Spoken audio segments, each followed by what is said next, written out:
En algún lugar de Mattel, alguien, becario, publicó algo que no debía. Figuras nuevas de Hammond Collection aparecieron por horas en su portal de ventas y luego desaparecieron. Pero el internet no olvida y las reacciones de los coleccionistas han sido exactamente las que uno esperaría. Primero emoción, luego confusión y finalmente esa sensación incómoda de que algo no salió exactamente como debería. Noble Seigneur!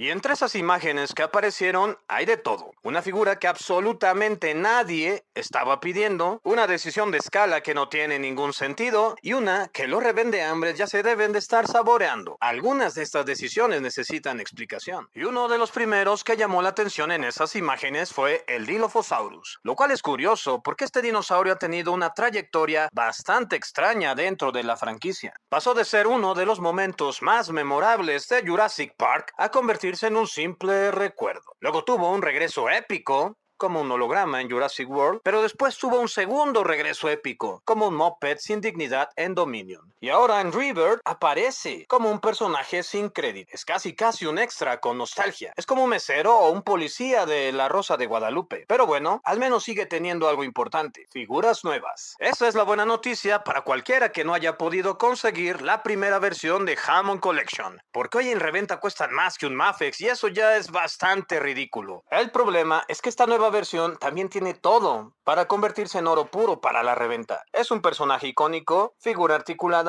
y tiene una base de fans que siempre cae. Así que cuando llega a tiendas probablemente no va a durar mucho en los anaqueles. Básicamente mantiene el diseño clásico del Dilophosaurus, aunque con un nuevo esquema de colores. O un esquema de colores original. La línea del tiempo es muy confusa en esta saga. Tenemos la membrana despegable y una cabeza alternativa y el pequeño accesorio de veneno que básicamente es la pistola de este vaquero. La escultura del cuerpo sigue la línea de Hammond Collection, hay un buen detalle en la piel, proporciones bastante fieles y la articulación necesaria. En general es lo que se puede esperar de esta línea, no más y no menos. Pero para muchos coleccionistas, especialmente para los que se perdieron la primera versión, probablemente sea la oportunidad de corregir ese error. Y también la oportunidad perfecta para que un revendedor se jubile, o al menos lo intente. La siguiente figura es donde empiezan las decisiones raras, el Aquilops. Y aquí hay un problema importante, porque una de las cosas que le daba cierta seriedad a Hammond Collection era su escala. No era perfecta y muchas veces ni siquiera era congruente, pero al menos era sistemática. Y eso importa, porque una escala consistente es justamente el sello de seriedad de una colección, especialmente cuando se supone que Hammond Collection es la línea para coleccionistas de Mattel. Los juguetes para niños están en el anaquel de enfrente. El detalle es que este Aquilops rompe un poco con esa lógica, porque termina siendo más grande de lo que debería ser dentro de la escala de Hammond Collection. Y cuando empiezas a mover la escala dentro de una colección que se vendía precisamente por eso, empiezas a borrar uno de los pocos elementos que te diferenciaban. Pero el tema más curioso aquí es probablemente otro, porque el Aquilops claramente parece ser parte de ese intento eterno de Jurassic World para crear una mascota. Un personaje pequeño, adorable, que puedan poner en loncheras, en pantuflas y en artículos de papelería. El problema es que nadie estaba pidiendo esto, carajo. Literalmente, de todas las figuras que la gente quiere ver en Hammond Collection, el Aquilops no estaba en ninguna lista. Ninguna. Y eso hace que el intento de mascota se sienta todavía más forzado, porque aceptémoslo, Mattel, ese tren ya zarpó hace rato. Jurassic World ya tuvo 2 oportunidades para crear ese icono. 2. Primero Blue y luego Bumpy. 2 intentos de mascota y en ambos casos ocurrió exactamente lo mismo. Mattel lo intentó, Universal lo empujó y al público le dio lo mismo. Así que pensar que ahora sí vas a sacar tu Mickey Mouse Jurásico o tu Pikachusaurus es bastante optimista, porque lo primero que necesita un icono es una buena historia. Y Jurassic World hace tiempo que dejó de ser eso para convertirse en algo más parecido a un comercial de casi 2 horas para vender juguetes. Y sí,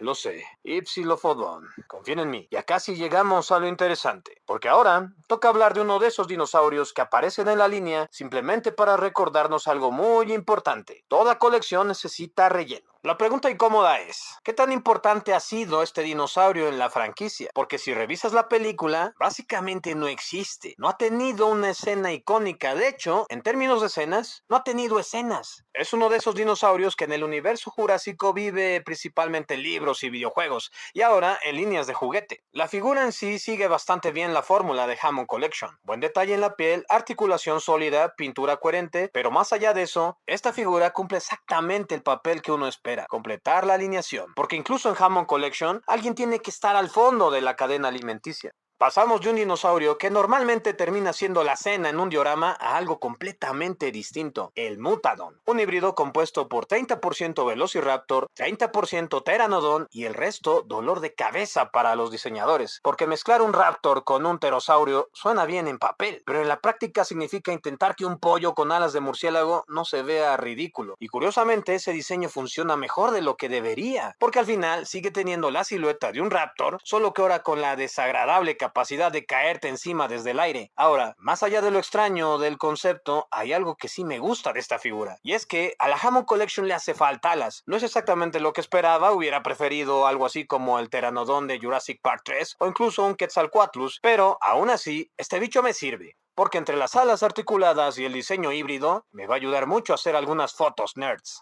Y ahora sí, llegamos a una de las sorpresas más interesantes de esta lista, la Scorpius Rex, que probablemente muchos fans de Jurassic Park no topan, porque este híbrido no viene de las películas, sino de la serie Camp Cretaceous. Y dentro de la historia de la franquicia, básicamente fue el primer híbrido verdaderamente inestable que creó InGen. Tan inestable que lo tuvieron que congelar y esconder en una isla, porque este animal no solo era agresivo, era el peligroso. Y eso dentro del universo jurásico ya es decir bastante. Además tenía uno de los rasgos más raros que cualquier criatura de la franquicia. Espinas venenosas que podía lanzarte a distancia. Básicamente este dinosaurio te podía disparar. Ahora, pasando a la figura, Mattel la quiso bastante interesante, porque el diseño grotesco del Scorpius Rex se presta perfecto para la Hammond Collection. Las espinas, las manos exageradas y esa mandíbula llena de dientes. Todo ese diseño extraño que en pantalla lo hacía ver casi como una criatura de terror, aquí funciona perfectamente bien. Y además trae un accesorio bastante particular, el efecto de baba, que honestamente se ve bastante convincente. Grotesco, pero convincente. Nunca pensé que diría esto, pero baby, no te los tragues. Ahora, si mi instinto de coleccionista con la tarjeta de crédito al límite no me falla, esta va a ser la figura que todos van a estar buscando en Navidades del 2026. Y cuando dije van, quise decir vamos, porque sí, yo necesito esto en mi colección. Durante años, Hammond Collection tuvo una ausencia muy evidente, un hueco en la vitrina. Uno de esos huecos que todo coleccionista ve y piensas, tarde o temprano esa figura va a llegar. La Indominus Rex es la novia que todos estábamos esperando ya sentados en la iglesia. Y cuando por fin se abren las puertas, digamos que no entró exactamente la novia que imaginábamos, fue más bien como si de repente apareciera una quinceañera sobremaquillada con coreografía de Chayanne y una máquina de humo. No es terrible, no es tan terrible, pero definitivamente no era lo que esperábamos ver caminar por ese pasillo. Y parte del problema puede ser precisamente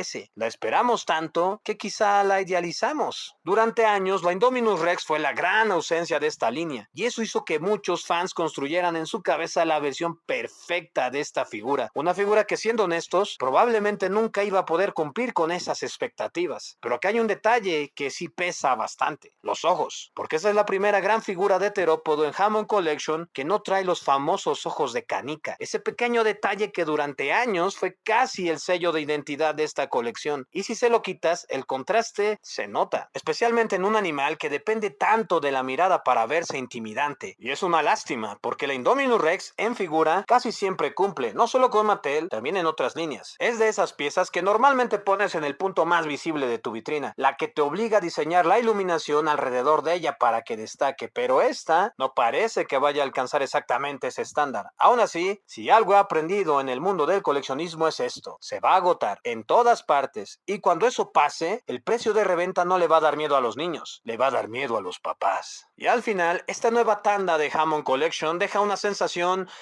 curiosa. Hay cosas muy interesantes, el Scorpius, el Mutadon, incluso el regreso del Dilophosaurus. Pero también hay decisiones extrañas, escalas raras, dinosaurios que nadie estaba pidiendo y una figura que llevaba años siendo la gran promesa de la línea y que tal vez no terminó siendo exactamente lo que imaginábamos. Así que tengo que preguntar esto, ¿soy el único que esperaba algo diferente? Los leo en los comentarios. Yo soy Geek Rex. Nos vemos en el futuro.